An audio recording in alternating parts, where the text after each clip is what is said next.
자팬. 여러분 잘 오셨습니다.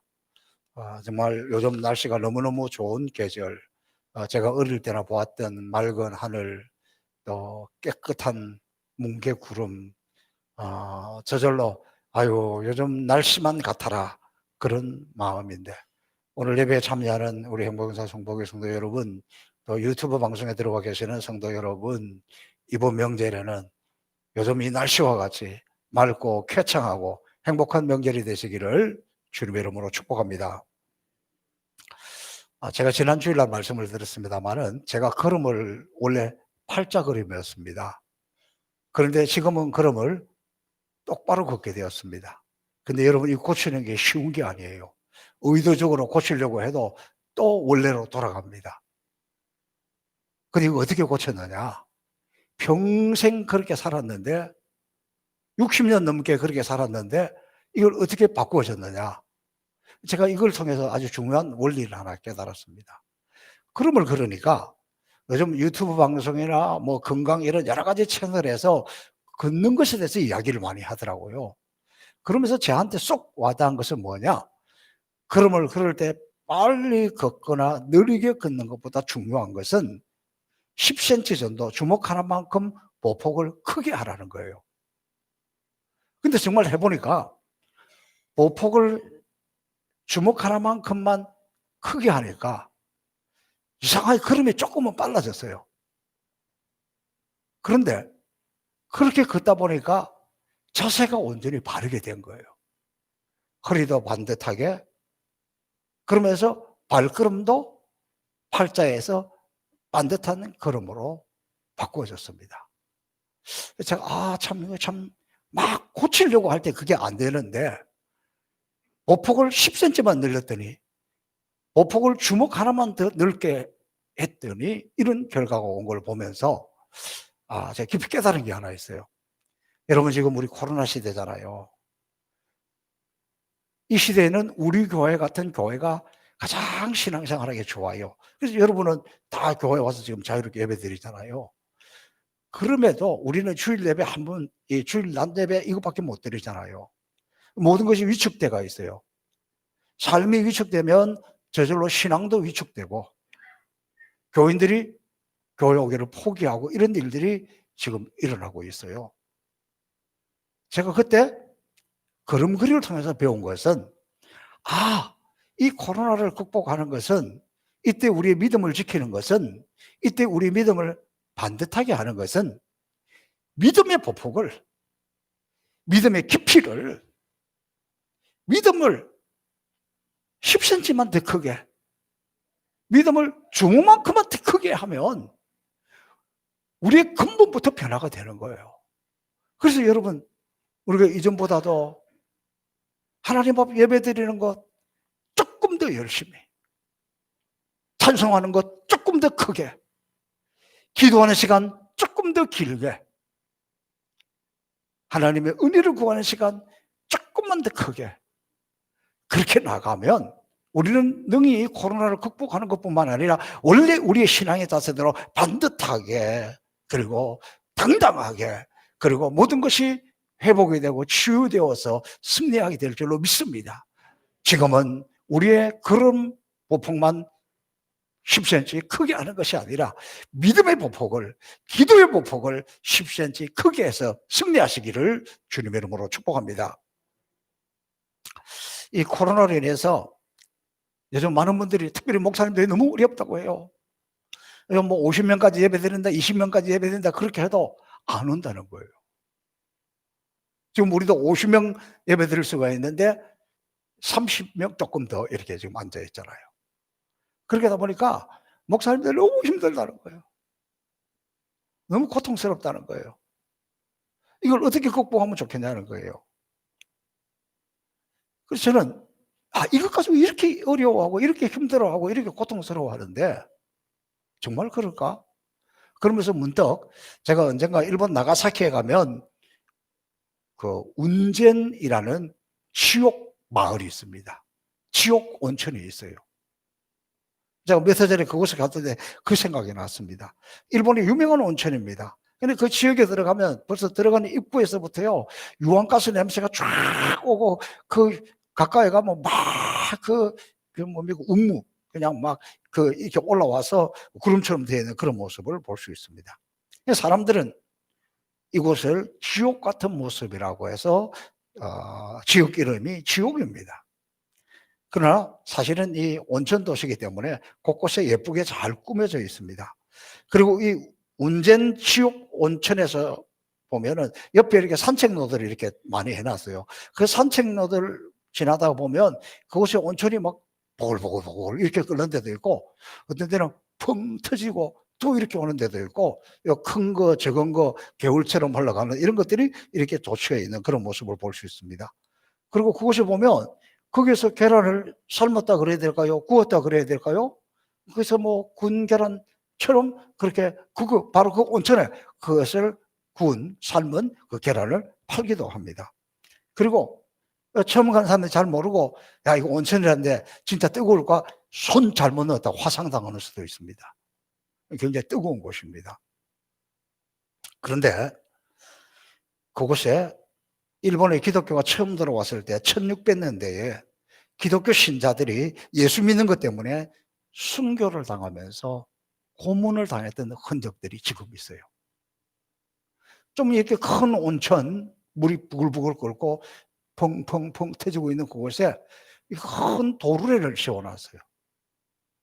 그리고 예수 믿는 사람들을 잡아다가 거꾸로 매달라서 도르래로 끌어 올렸다가 온정석에 그 펄펄 끓는 곳에 넣었다가 이걸 반복하고 있는 거예요. 예수 믿는 것 때문에 이런 고문을, 이런 고통을, 그리고 순교자를 배출했습니다. 저는 요즘 우리 한국교회가 너무 지금 쉽게 흔들리는 것을 보면서 우리 모두가 너무 신앙생활을 안일하게 하고 있는 것은 아닌가. 오늘 우리 한국교회가 순교자의 피로 세워진 교회인데 우리는 그 정신을, 우리는 그 순교하는 그 믿음을 다 잃어버리지 않았는가. 그래서 오히려 이때 우리 믿음에 당금질을 하고 우리는 극복할 수 있어야 돼요. 특별히 오늘 본문에 등장하는 느헤미야의 모습을 통해서 지금 한국 교회가 너무 초라하게 무너져 가고 있는데 우리 교회를 어떻게 세울 것인가? 코로나를 어떻게 극복할 것인가? 그런 것들을 배울 수 있습니다. 여러분, 지금 교회가 왜 이렇게 되었을까요? 우리 성도들이 왜 이렇게 나약해졌을까요? 뭐 누구 책임 말할 것 없이 우리 모두가 신앙적으로 너무 나태하고 떨어졌기 때문인데, 그래서 저는 이 느헤미야를 통해서 이 코로나 시대에 우리가 회복되고 교회가 회복되고 살아남는 길, 느헤미야의 정신, 그 첫 번째가 뭐냐? 희생 정신이었어요. 본문 14절에 보니까 내가 온 유대 땅 총독으로 세움을 받은 때에 곧 아닥사스다 왕 20년부터 32년까지 12년 동안 나와 내 형제가 총독의 녹을 먹지 아니하였느니라.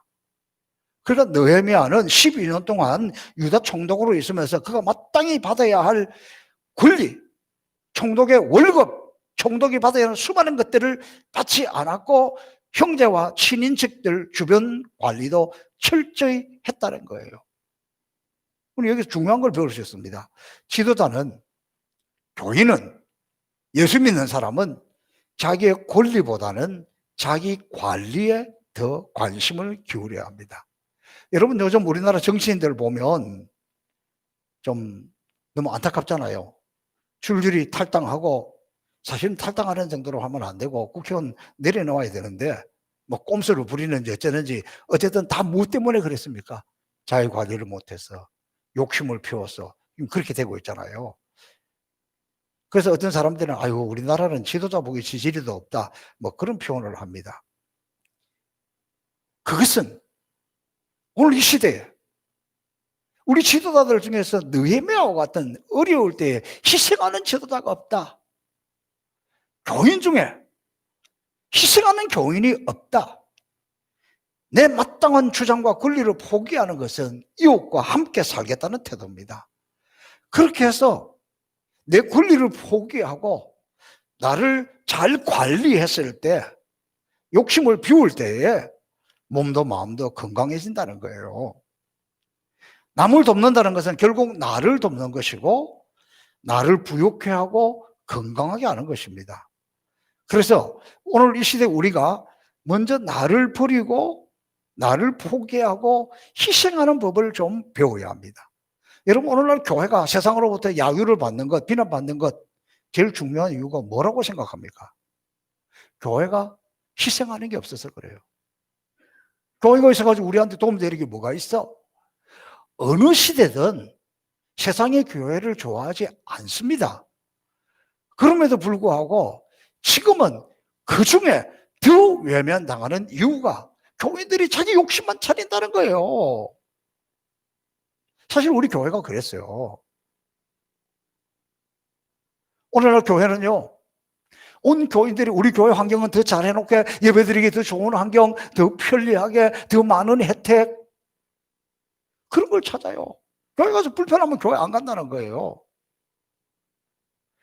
그리고 우리가 더 편하게, 우리가 더 많은 혜택을, 우리가 더 좋게 이렇게 하다가 보니까 교회가 이런 지경까지 이르게 되었다는 거예요. 제가 서울 영락교회에서 4년 동안 사역을 했습니다. 그때 처음 제가 주일학교 전도사로 갔습니다. 한경직 목사님이 세운 교회. 그때까지 한경직 목사님은 원로 목사로 있는 그 아름다운 전통이 있는 교회인데, 부서에 가보니까 교사들이 엄청 막 좀 불평스럽더라고. 왜냐하면 우리 교회가 이렇게 크고 우리 교회가 대한민국의 대표적인 교회인데, 가보니까 주일학교 예배실이요, 의자가 교회 처음 창립할 때 한 그대로 다 있어요. 시설이 너무 낙후되었어요. 그리고 교육부 예산을 조금밖에 안 준다는 거예요. 이렇게 이야기하더라고요. 아이고, 우리 교회는 완전히 우리는 뭐 독립군 후손들이야. 부모가 독립운동하느라고 처자식을 못 챙겨가지고 그렇게 힘들고 어렵게 지낸다는 뜻이죠. 거기에 대해서 한경직 목사님 정신은 이런 거예요. 우리가 우리 거 다 누리고 우리 시설 다 바꾸고 우리 모든 거 다 새롭게 하고, 해외 선교 제일 앞장서 처음 했던 교회 영락교회예요. 군 선교, 대한민국에 있는 군대 수많은 교회들, 군인 교회들 영락교회가 세웠어요. 뭐 모자원, 양로원, 뭐 고아원, 우리가 우리 것 다 챙기고 우리가 우리 것 다 좋게 하고 모든 건 내가 편하게 다 하고, 언제 섬기냐, 언제 봉사하냐, 언제 나누어 주느냐. 지금 우리는 그것을 회복해야 합니다. 또 모두가 다 내가 좀 편안하게, 우리 교회 더 멋있게, 우리 교회 더 이쁘게, 우리 교회 더 단장하고, 우리 교회 더 치장하고, 우리 더 불편함이 없도록. 부끄럽습니다만 여러분, 우리 교회 에어컨이 얼마나 많은 줄 아세요? 이제 에어컨을 넘어서서 각 부서 사무실마다 냉장고도 다 있어요. 지금은 선교지가 지금 우리보다 더 어려운 거예요. 어려운 교회 지금보다 더 어려운 거예요. 그러면은 이 시대 교회가 살려면, 우리가 살려면 먼저 우리 자신에 대해서 희생하고 절제하고 우리 관리를 잘해서, 그래야 살아남고 그래야 회복되고 그래야 일어설 수 있습니다. 좀 불편하더라도 우리를 챙기는 것보다 다른 사람을 배려하는 것이 지금 필요하다는 것입니다. 사랑하는 성도 여러분, 우리 행복의 성포교회가 어려울수록 희생하면서 다른 사람들을 살리는, 다른 교회를 살리는, 선교제를 살리는 그런 교회가 되기를 주님의 이름으로 축복합니다. 두 번째, 느헤미야를 통해서 배울 수 있는 것은 긍휼히 여기는 마음이에요. 긍휼히 여기는 마음, 시작. 이 긍휼히 여기는 마음이 있어야 돼요. 오늘 이렇게 설명하고 있습니다. 15절 말씀에 이전 총독들은 백성들에게 토색하여 양식과 포도주와 또 은 40세겔을 취하였고 그 종자들도 백성을 압제하였으나 나는 하나님을 경외함으로 이같이 행치 아니하였고 느헤미야는 이전 총독들처럼 백성을 토색하고 세금과 노역을 많이 부과하지 않았습니다. 왜냐하면 이 백성들을 보니까 너무 불쌍하다는 거예요. 긍휼히 여기는 마음이 있었기 때문입니다. 그러므로 정치인들은 바른 비전을 제시하고 긍휼과 사랑으로 적절히 세금을 부과하고 과도한 세금으로 원성을 사지 말아야 합니다. 또한 이 세금이 바로 쓰고 전략하고 아껴야 백성들이 기쁜 마음으로 세금을 내게 되는 것입니다. 지도자는 백성들이 기꺼이 세금을 낼 수 있도록 그걸 잘 관리하고 과도하게 내지 않아야 되고 또 백성들은 기쁜 마음으로 내어야 합니다. 이 느헤미야는 어떻게 해서 이런 긍휼히 여기는 마음이 있었을까?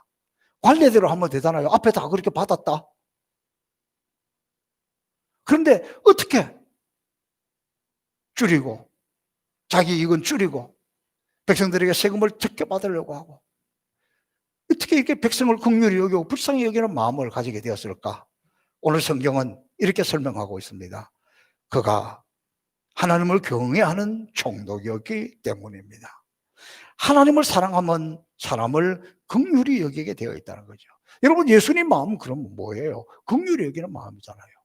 불쌍히 여기는 마음이잖아요.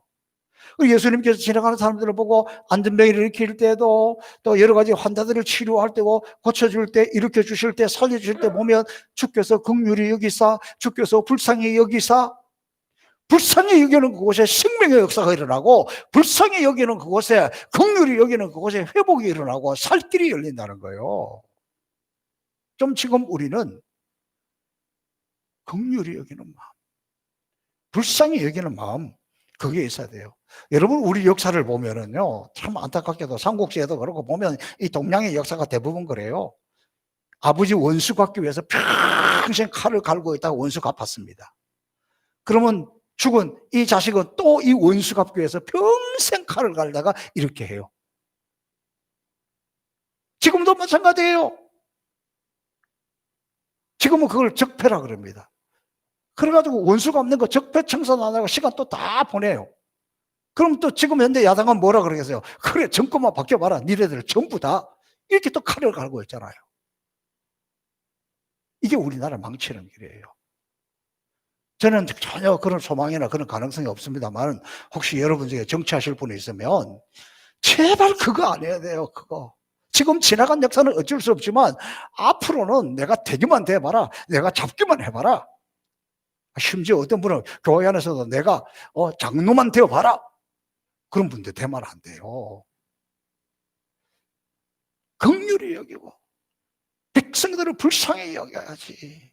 느헤미야가 하나님을 경외하는 사람이었기 때문에 긍휼히 여기고 불쌍히 여기는 거예요. 뭐 멀리 갈 것도 없어요. 우리 집안 안에서도 마찬가지예요. 내가 예수 믿었다면 주님의 마음이 나에게 있다면 내가 주님 가신 그 길을 주님 따라가는 믿음의 길, 믿음의 보폭을 요만큼만 더 주먹 하나만 더 크게 하려고 결심하고 있다면 긍휼히 여기는 마음. 생각해 보니까 참 당신도 불쌍하고 너도 불쌍하고 너도 참 안 됐구나. 그게 주님의 마음이고 그게 보폭을 믿음의 걸음걸이를 크게 하는 것이고 주님 가신 길을 따라가는 길이지 않겠습니까? 이번 명절에 그런 우리의 모습이 있으면 좋겠습니다. 또 오늘 본문 16절에 보니까 느헤미야가 땅을 사지 않았다 이런 표현을 쓰고 있어. 이게 무슨 말이냐 그러면 옛날이나 지금이나 어려운 시기가 오면 흉년이 들면 어떻게 합니까? 사람들이 먹을 게 없으니까 막 있는 걸 다 내다 팔아가지고 먹을 걸 사야 되잖아요. 그래서 있는 사람들은 이때다 그래서 땅값이 폭삭 떨어지는 걸 기다렸다가 그때 땅을 사들이는 거예요. 그 우리나라 부자 중에 존경받는 사람 경주 최부자. 그분은 흉년 때는 땅을 사지 않았다는 거예요. 흉년 때에 남이 쓰러지는 걸 통해서 내가 이득을 취하지 아니하겠다는 거였어요. 그래서 우리 예수 믿는 사람들이 좀 이런 긍휼히 여기는 마음이 있어야 됩니다. 여러분 지금 경제가 어렵다고 하지만 더 어려운 것은 사람의 마음입니다. 경제가 어려우면 사람들의 마음도 강팍해지기 쉽습니다. 근데 이럴 때일수록 우리 교인들끼리도 마찬가지고 명절에 사람들끼리도 마찬가지고 긍휼히 여기는 마음이 여러분의 말 속에 나타나기를 바랍니다. 이 코로나 시대에 얼마나 어렵니? 얼마나 힘들어? 어떻게 지냈어? 내가 기도할게. 내가 기도하고 있어. 이래야지. 그러다가 한마디 빡 해봐요. 다 끼어져 버려요. 긍휼히 여기는 마음이 우리 입술을 통해서 긍휼히 여기는 말로 나타나는 그런 명절이 되기를 주님의 이름으로 축복합니다. 자, 여러분 이제 또 하나 배울 것은 이 느헤미야는 베풀고 배려하는 삶을 살았다는 거예요. 자기를 위해서는 아꼈고 받지 않았고, 그럼 자기와 같이 하는 사람들을 위해서는 그들에게 열심히 베풀었다는 것을 설명하고 있습니다. 제가 본문을 다시 한번 읽어드리겠습니다.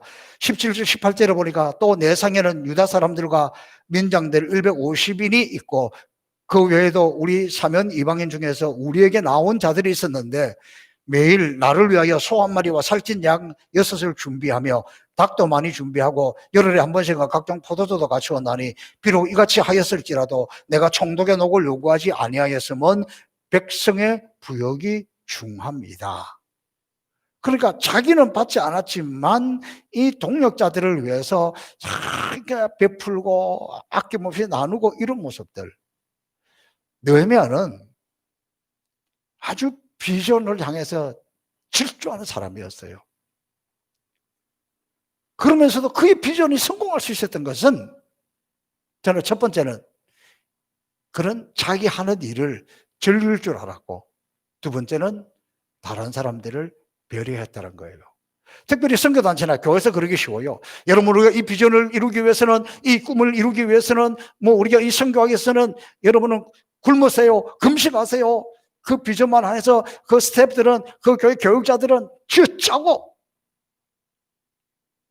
비전 중독자들이 얼마나 많은지 몰라요. 느헤미야는 그렇지 않았다는 거예요.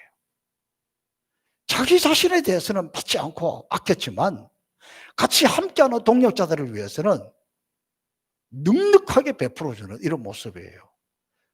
그러면서 그건 자기 일을 즐긴 사람이에요. 교회가 마찬가지입니다. 교인들이 희생만 요구하고 격려할 줄 모르고 기쁨을 몰 줄 모르면 교인들 살아남지 않습니다. 교인들이 신명나게 할 수 있도록 배려해야 됩니다. 일이 즐거워해야 그 일에서 좋은 결과가 나옵니다. 그래서 여러분, 우리는 이 코로나 사태 가운데서 주일마다 밥가루를 그래도 나누어 드리고 있잖아요. 오늘도 떡을 하고 추석이니까 송편을 하고. 제가 우리 교회 이재철 집사님이 매일 나와서 봉사를 합니다. 그래서 조금 다쳤어요. 이분을 격려하고 싶은데 어떻게 격려할까 생각하다가 제가 티셔츠를 하나 사면서 우리 이재철 집사님 걸 하나 같이 샀습니다. 반팔인데. 그래서 집사님, 아유, 교회 언제 오시는 거예요? 이러다 여름 다 지나겠어요? 그랬더니 생각했던 것보다 빨리 교회로 왔습니다. 제가 그걸 드렸습니다. 그랬더니 그다음부터 이분들이 매일 그걸 입고 오는 거예요. 어제도 반팔 그걸 입고 오는 거예요. 그래서 제가, 아, 집사님, 그거 지금 추우니까 위에 다른 옷을 입으세요. 무슨 말입니까? 같은 마음을 가지고 그렇게 하니까 그게 즐거운 거예요. 뭐 옷이 그거밖에 없어서 그러겠어요? 내가 우리 목사님이 나하고 같이 나를 이렇게 생각해 줬구나. 그 마음 하나잖아요. 우리가 이것을 실천할 수 있는 좋은 기회가 왔습니다. 바로 이 명절입니다. 이 명절에 내가 괴로우면 내 주변에 있는 사람 모두 괴롭습니다. 여러분, 인상 쓰고 딱 써 있으면 다른 사람이 보면 알아요, 몰라요? 여러분, 분위기가 냉랭하면 옆에 있는 사람은 알아요, 몰라요? 모르면 사람이 아니문이다. 다 느껴요. 다 알아요. 명절을 기다리면서 즐겁게 기다리시기 바랍니다. 하는 일이 내가 즐거워야 다른 사람도 즐거워합니다. 여러분 그 유명한 에디슨 발명가잖아요. 이 사람이 연구실에 들어가서 많이 연구에 몰두하고 있으면 어떤 때는 하루에 18시간씩 20시간씩 밥 먹는 것도 잊어버리고 그거 하고 있다는 거예요. 근데 본인은 뭐라고 이야기하냐 그러면 나는 한 번도 일한 적이 없어. 나는 이걸 즐기고 있을 뿐이야. 그런 거예요. 이 코로나 시대에 저도 제 주변에 수많은 후배들이 너무너무 힘들어한다 그랬잖아요. 그래서 제가 밥도 잘 사주고 격려도 해주고 이런 일을 많이 하고 있는데 제가 요즘 제일 많이 하는 이야기가 그들이 하는 이야기가 뭐냐 그러면 고난을 즐겨라. 너무 고통스럽고 너무너무 힘들다는 거예요. 속으로는 이것들이 고생을 안 해봐가지고 이것 가지고 죽네 사네 그러네. 속으로는 그렇게 이야기하면서 겉으로는 고난을 즐겨라. 그러나 제가 그때 꼭 하는 이야기가 있어요. 당뇨가 내게 유익이라. 내가 당뇨가 있으므로 이렇게 컸고 온몸에 유익이 되었다. 고난 피할 수 없다면 즐겨라. 이걸 즐기기 위해서 어떻게 해야? 목회를 즐겨라. 아니 사람이 있어야 즐기지요. 설교하는 것을 즐겨라. 교인이 한 명이 오든 두 명이 오든 설교하는 목사가 힘들게 막 쥐어짜가지고 고민스럽게 하면 어떻게? 듣는 사람도 고민이에요. 그러니까 저는 그것을 즐겨라. 그런데 선뜻 이해가 잘 안 되는가 봐요. 여러분, 오늘 우리가 그리스도인의 삶을 산다는 것은 내가 예수님 때문에 즐거우면, 내가 예배 드리는 것 때문에 즐거우면, 여러분 지금 예배 드리고 집에 들어가면 오늘 예배 안 나오신 분도 있잖아요. 안 믿는 사람도 있잖아요. 어디를 갔다 왔는데 그렇게 즐거워. 내가 하나님을 만나고 왔지. 내가 예배를 드리고 왔지. 그러니까 내 마음이 즐겁고 내 영혼 평안해. 뭐 이래야지. 또 집에 들어가자마자 이 식구들 이게 도대체 뭐 한 거야? 아직도 자빠져 자고 있고 이게 뭐야? 이건 또 뭐야? 그렇게 해봐요. 나 뭐라 그러겠어? 교회 왜 갔냐고. 내가 즐거워야 다른 사람을 행복하게 하는 거예요. 내가 즐겁다는 것은 다른 사람들을 향해서 베풀어야 되는 거예요. 섬겨야 되는 거예요. 추석이 다가왔습니다. 실천하기 너무 좋잖아요. 지금 사람들의 마음이요. 경제가 힘들면 마음은 더 힘들잖아요. 더 움츠러들잖아요. 그럴 때에 뭐라도 해가지고 이웃에게 가까운 사람에게 아유 요즘 코로나 지나면서 얼마나 힘들어. 너무너무 힘들지. 나 당신 위해서 기도하고 있는데 자꾸 기도하다 보니까 뭐 이거 부족하지만 적지만 이거라도 주고 싶어. 그래서 좀 이렇게 나누어주고 좀 베풀어주고 그러면 역시 교회 다니는 사람들이 좀 다르다 그러지 않겠어요? 혹시 여러분 남편은 아니 왜 갑자기 안 하던 짓을 해? 죽을 때가 돼서 그러나? 그럴지도 몰라.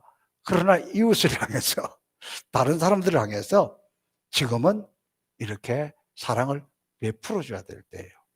또 특별히 제가 권하고 싶은 것은 교회 와서 봉사하는 사람들이 하다가 보면 내 마음에 안 들 때 있어요. 그러나 짜증하고 나무라고 호통치고 이러면 안 돼요. 이러면 안 돼요. 부족하면 부족한 대로 마음에 안 들어도 잘 품고 잘 격려하고 그러고 뭔가를 자꾸 지금은 베풀고 나누어주는 그것이 필요합니다. 우리 한국 교회가 또 우리 교회가 사는 길은 지금보다 조금 더 선교하는 것이 너무 즐겁고 복음을 전하는 것이 너무 즐겁고 그러면서도 나누어주는 것이 너무 즐겁고 쥐어짜는 것이 아니라 즐거움이 있을 때 나눠주는 게 진짜예요. 행복해서 나눠주는 게 행복이 나누어집니다. 오늘 성경을 보니까 이렇게 이야기해놨어요. 예전에는 더 세금을 많이 거두고 더 쥐어짰다. 그런데 그 다음은 그보다 더 강력하게 쥐어짰다. 그렇게 나오는 거예요. 근데 느헤미야는 어떻게 했다? 그러지 않고 베풀었다, 섬겼다 이렇게 하는 거예요. 그러니까 여러분 악한 것 가르치지 않아도 자동으로 이어져 내려가요. 여러분 아이들을 키울 때 욕부터 가르치는 사람이 있어요? 아무도 안 가르쳐요. 그래도 욕부터 제일 먼저 배우는 거예요. 마찬가지로 좋은 것도 배웁니다. 좋은 것도 전염이 됩니다. 느헤미야가 그랬던 것처럼 저는 이번 명절에 우리 행복의사 성복의 성도들이 먼저 말도 좋은 말을 하고 베풀고 섬기고 이러면 이것도 자기 자녀들이 그걸 보고 있다가 자기도 모르게 우리 어머니가 우리 아버지가 또 우리 할머니 할아버지가 명절이 되면 이렇게 했지 그렇게 되는 거예요. 좋은 것도 유전이 됩니다. 좋은 것도 흘러갑니다. 저는 교회로부터 우리 믿는 믿음의 사람들로부터 지금 이 코로나를 극복하는 것은 좋은 말이 흘러가고 축복이 흘러가고 사랑이 흘러가고 은혜가 흘러가야 되는 것. 지금 너무 어려워요. 솔직히 너무 어려워요. 우리 성도들의 삶도 어렵지만 목사들도 보통 고민이 아니에요. 막 주일을 다가오면 머리가 쭈삣쭈삣 섭니다. 그때 나오는 고백이 은혜 아니면 살아갈 수가 없네. 은혜 아니면 살아갈 수가 없네.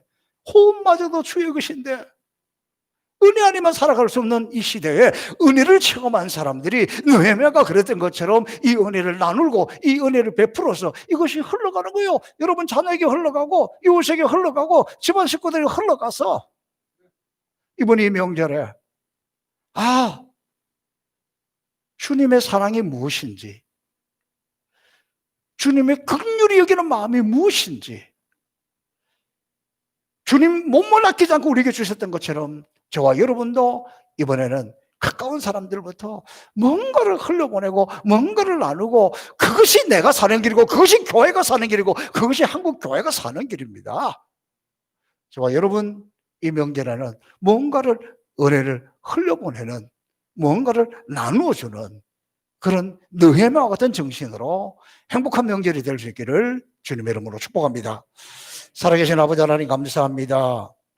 명절을 앞에 두고 은혜를 구하는 느헤미야, 그런 자신은 희생하고 백성들을 긍휼히 여기고 아름다운 거 좋은 것들을 흘려보내어서 은혜의 샘 그런 복된 삶을 살게 하신 것을 우리가 오늘 보고 배우고 하시니 감사합니다. 이번 명절에 오늘 주신 말씀을 실천하는 기회가 되게 하여 주옵소서. 예수님 이름으로 축복하며 기도하옵나이다. 아멘.